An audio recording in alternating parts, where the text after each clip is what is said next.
Viewers next आने वाले episodes में आप देखेंगे कि रिदा बहुत ज़्यादा परेशान है उस्मान के रवैये की वजह से, और साथ ही साथ उसको अपनी माँ की बात भी बहुत बुरी लगी है कि उन्होंने ऐसा क्यों कहा कि मैं अपने भाई को परेशान ना करूं। मेरी परेशानी की किसी को कोई फिक्र नहीं है, मैं क्या करूं। उस्मान को मुझ पर यकीन ही नहीं है। उस्मान बार बार इसी बात का ताना देता है रिदा को, लेकिन रिदा जो कि कह चुकी है कि वो अपनी सफाई में एक लफ्ज़ नहीं कहेगी, तो वो अपनी बात पर कायम रहती है और अपनी सफाई में एक लफ्ज़ भी नहीं कहती। तो उस्मान को इस बात का ज़्यादा गुस्सा आता है कि बोलो ना, सच बताओ कि तुम्हें उसी के पास जाना है। वो तुम्हारी दोस्त का भाई नहीं बल्कि तुम्हारा भी दोस्त है और तुम उसी के पास जाना चाहती हो। ये सारी बातें सुनकर रिदा बहुत ज़्यादा रोती है और रोती हुई कमरे से बाहर आ जाती है। अकेली जाकर लॉन में बैठ जाती है और बेहद रो रही होती है। और उस्मान अपनी महबूबा से कॉल पर बातें करने लगा हुआ है। उसे तो कोई फर्क ही नहीं पड़ता कि रिदा कितना रो रही है, उसका कितना दिल खराब है।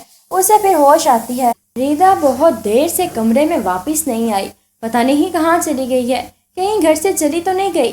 वो भागता हुआ नीचे आता है, उसको इधर उधर ढूंढ रहा है कि लॉन में आता है और देखता है कि रिदा रो रो कर बेहाल हुई पड़ी है।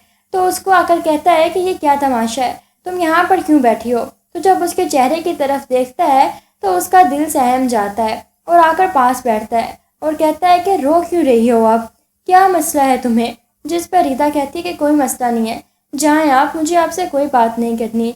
जिस पर उस्मान कहता है कि बात नहीं करोगी तो बात का हल कैसे निकलेगा, हमें ये मसला हल करना है कि नहीं करना। जिस पर रिदा कहती है कि जब आपको मुझ पर एतबार ही नहीं है तो मैं क्या अपनी सफाई पेश करूं। आपको नहीं पता कि मेरी पहली और आखिरी मोहब्बत आप हैं। आप मुझ पर कैसे इल्ज़ाम लगा सकते हैं, वो भी सफ़ीर के साथ मिला रहे हैं मुझे। मैंने तो हमेशा उसे भाई माना है। ये सुनकर उस्मान को शर्मिंदगी होती है कि मुझसे गलती हो गई, मुझे माफ़ कर दो, तुम्हें मुझे पहले ही बताना चाहिए था। जिस पर रिदा कहती है कि आपने मुझसे पूछा ही कब था, आप तो सिर्फ मुझे डांट रहे थे, मुझ पर इल्ज़ाम लगा रहे थे, तोहमत लगाई है आपने मेरे किरदार पर और मैं टूट गई हूँ उस्मान। मुझे यकीन था चाहे जो मर्ज़ी हो जाए, दुनिया मेरे खिलाफ़ हो जाए, लेकिन आप मेरे खिलाफ़ नहीं हो सकते।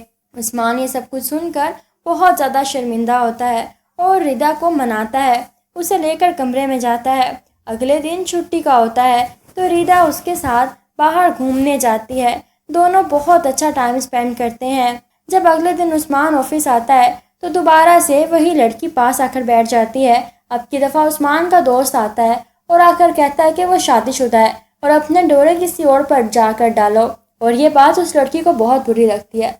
उस्मान भी अपने दोस्त से कहता है कि ये क्या किया तुमने। तो वो बताता है कि ये लड़की ऐसी है, तुम इसकी बातों में मत आओ, तुम अपनी बीवी पर फोकस करो। उस्मान ये सब कुछ देखकर हैरान है और उस्मान के सामने हकीकत भी आ जाती है कि वो लड़की तो हर दूसरे शख्स को फंसा रही होती है। उस्मान घर आता है और रिदा से फिर से माफ़ी मांगता है। वो अब खुद देखता है कि रिदा कितना काम करती है हर एक का।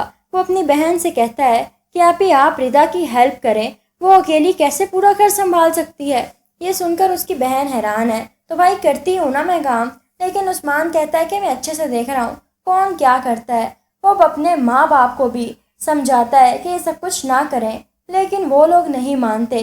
तो उस्मान रिदा को लेकर अलहदा हो जाता है और ये लोग अकेले रह जाते हैं। साथ ही साथ काशफा भी घर छोड़कर चली जाती है, अपने शोहर के साथ कोई और घर ले लेती है क्योंकि इस घर का तो किराया ही बहुत ज़्यादा है। व्यूअर्स, आप लोगों को ये ड्रामा सीरियल कैसा लगा? वीडियो पसंद आए तो लाइक करें और चैनल को सब्सक्राइब करें। Thank you.